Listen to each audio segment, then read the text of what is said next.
नमस्कार, जय श्री कृष्ण। आसो लव ज्ञान यूट्यूब चैनल में आप सभी का स्वागत है। फ्रेंड्स, हम जानेंगे कार्तिक पूर्णिमा कब है और इसका व्रत, पूजा विधि और शुभ मुहूर्त, महत्व और कथा। तो कार्तिक पूर्णिमा है वो कब है, इसका क्या महत्व है, इसका शुभ मुहूर्त क्या है, इसके बारे में हम आपको जानते हैं। तो बताते हैं कि कार्तिक पूर्णिमा वो 27 नवंबर को है। इस दिन सोमवार है और हर साल कार्तिक शुक्ल पूर्णिमा तिथि कार्तिक पूर्णिमा व्रत और देव दीपावली भी मनाते हैं। तो कार्तिक पूर्णिमा के दिन देव दीपावली भी मनाई जाती है। सब अपने घरों में दीपक जलाते हैं और इस दिन है वो देवता है जो यमुना नदी में स्नान करने के लिए पृथ्वी पर आते हैं। तो उन देवताओं का स्वागत के लिए हमें दीप दान करना चाहिए, किसी नदी सरोवर पर जाकर दीप जलाना चाहिए।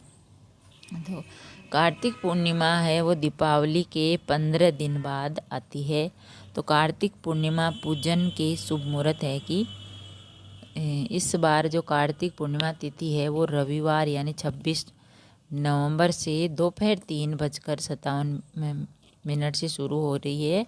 तो पूर्णिमा की समाप्ति है वो सोमवार को है 27 नवंबर को। तो दोपहर 2 बजे का है। तो उदय तिथि के हिसाब से दिवाली और देव दिवाली और कार्तिक पूर्णिमा वो 27 नवंबर को है, क्योंकि उदय तिथि मानी जाती है जो सुबह का समय है, इसलिए 27 नवंबर को है।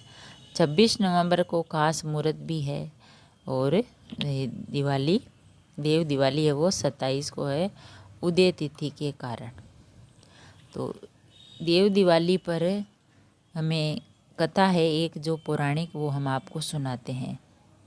तो पौराणिक मान्यता अनुसार देवता अपनी दिवाली कार्तिक पूर्णिमा की रात को ही मनाते हैं, इसीलिए ये सबसे महत्वपूर्ण दिन में से एक माना जाता है। इस दिन नदी, घाट तथा तीर्थ क्षेत्रों में स्नान का भी जो है दान का भी अधिक महत्व होता है। कार्तिक पूर्णिमा के दिन लोग जैसे गंगा नदी में, पुष्कर जी में स्नान करने जाते हैं और पुण्य की प्राप्ति पाते हैं। तो इस दिन का बहुत अधिक महत्व है। हर जगह जो नहाने की भीड़ लगी रहती है, नदियों में, समुद्रों में, जहाँ भी तालाबों में जो वह स्नान करने जाते हैं। ज़्यादातर लोग वो हरिद्वार जाते हैं, पुष्कर जी जाते हैं, जो देवताओं का वाराणसी जाते हैं, देवताओं का स्थान है, वहाँ स्नान करने के लिए जाते हैं। तो जो भी इस दिन किसी भी पवित्र नदी में स्नान करते हैं तो उन मनुष्यों के सभी पाप नष्ट हो जाते हैं। तो किसी भी मंदिर है, शिवालय या नदी तट पर दीप दान करना भी विशेष महत्व होता है। तो इस दिन दीप दान करने से समस्त देवताओं का आशीर्वाद भी मिलता है। तो भगवान शिव ने त्रिपुरारी का अवतार लेकर त्रिपुरासुर और उसके असुर भाइयों को मार दिया था। इसी वजह से इस पूर्णिमा का अन्य नाम त्रिपुरी पूर्णिमा भी है। इसीलिए देवताओं ने राक्षसों पर भगवान शिव की विजय के लिए इस दिन दीपावली मनाई थी। तो कार्तिक पूर्णिमा के दिन भगवान शिव की विजय के उपलक्ष्य में शिव भक्त गंगा घाटों पर तेल के दीपक जलाकर देव दिवाली मनाते हैं। कार्तिक पूर्णिमा के दिन लोग अपने घरों को सजाकर श्री हरि विष्णु और माता लक्ष्मी का पूजन करके उनकी विशेष कृपा प्राप्त करते हैं तथा घर के मुख्य द्वार पर हल्दी मिश्रित जल डालकर हल्दी से स्वास्तिक बनाने की भी परंपरा है। ऐसा करने से माँ लक्ष्मी घर में प्रवेश करके धन धान्य का आशीर्वाद प्रदान करती है। तो 27 नवंबर को कार्तिक पूर्णिमा के दिन सुबह उठकर ब्रह्म मुहूर्त में स्नान करें। अगर आसपास में गंगा नदी है तो वहाँ स्नान करें, अगर ना हो तो घर में ही नहाने के पानी में गंगा जल मिलाकर स्नान करें। और सुबह के वक्त मिट्टी के दिए में घी या तिल का तेल डालकर दीपदान करें। श्री विष्णु का पूजन करें। भगवान का पूजन के समय जो है मंत्र का जाप करें। ओम नमो भगवते वासुदेवाय मंत्र का जाप करें। तो इस दिन है जो घर में हवन कराएं और पूजन करें। घी अन्न खाने की कोई भी वस्तु दान करें। शाम के समय किसी भी मंदिर में दीप दान करें। इस दिन श्री विष्णु सहस्त्र नाम विष्णु चालीसा का पाठ करें। तो आदि सब ये जाप करने से हमें पुण्य की प्राप्ति होती है। तो कार्तिक पूर्णिमा की कथा। कार्तिक पूर्णिमा की कथा। तो इस दिन पौराणिक कथा है कि तारकासुर नाम का एक राक्षस था। उसके 3 पुत्र थे, तारकक्ष, कमलाक्ष और विद्युन्माली। भगवान शिव के बड़े पुत्र कार्तिकेय ने तारकासुर का वध किया। अपने पिता की हत्या की खबर सुन तीनों पुत्र बहुत दुखी हुए।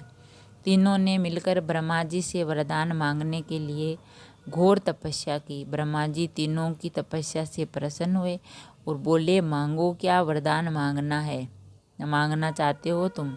तो तीनों ने ब्रह्मा जी से अमर होने का वरदान मांगा, लेकिन ब्रह्मा जी ने उन्हें इसके अलावा कोई दूसरा वरदान मांगने को कहा।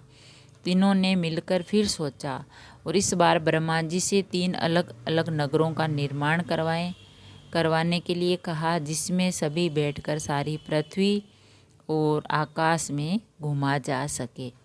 1000 साल बाद जब हम मिलें और हम तीनों के नगर मिलकर एक हो जाएं और जो देवता तीनों नगरों को एक ही जो है बाण से नष्ट करने में क्षमता ही वही हमारी मृत्यु का कारण हो।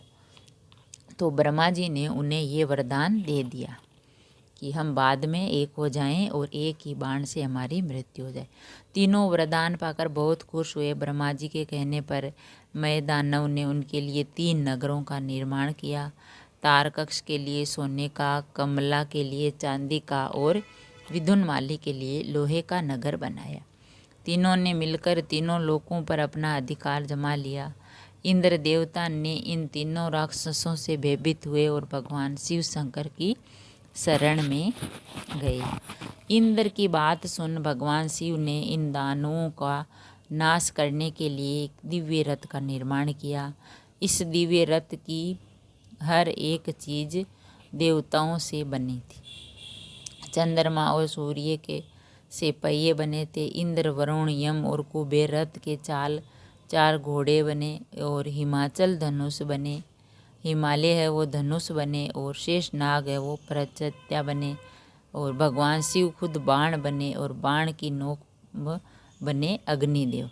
इस दिव्य रथ पर सवार हुए खुद भगवान शिव भगवानों से बने इस रथ को और तीनों भाइयों के बीच भयंकर युद्ध हुआ। जैसे ही ये तीनों एक सीध में आए, रथ के तीनों एक सीध में आए तो भगवान शिव ने बाण छोड़ तीनों का नाश कर दिया। यह वध कार्तिक मास की पूर्णिमा को हुआ, इसीलिए इस दिन को त्रिपुरी पूर्णिमा नाम से भी जाना जाने लगा। इसी वध के बाद भगवान शिव को त्रिपुरारी कहा जाने लगा। अतः कार्तिक पूर्णिमा के दिन इस कथा को पढ़ने का बहुत अधिक महत्व है। तो कार्तिक पूर्णिमा की व्रत कथा सुनी हमने, पूजा विधि, शुभ मुहूर्त और महत्व। तो अगर वीडियो अच्छा लगा तो लाइक और शेयर ज़रूर करें। ऐसे ही और वीडियो देखने के लिए, सुनने के लिए, जानने के लिए चैनल को सब्सक्राइब करें। थैंक यू, धन्यवाद।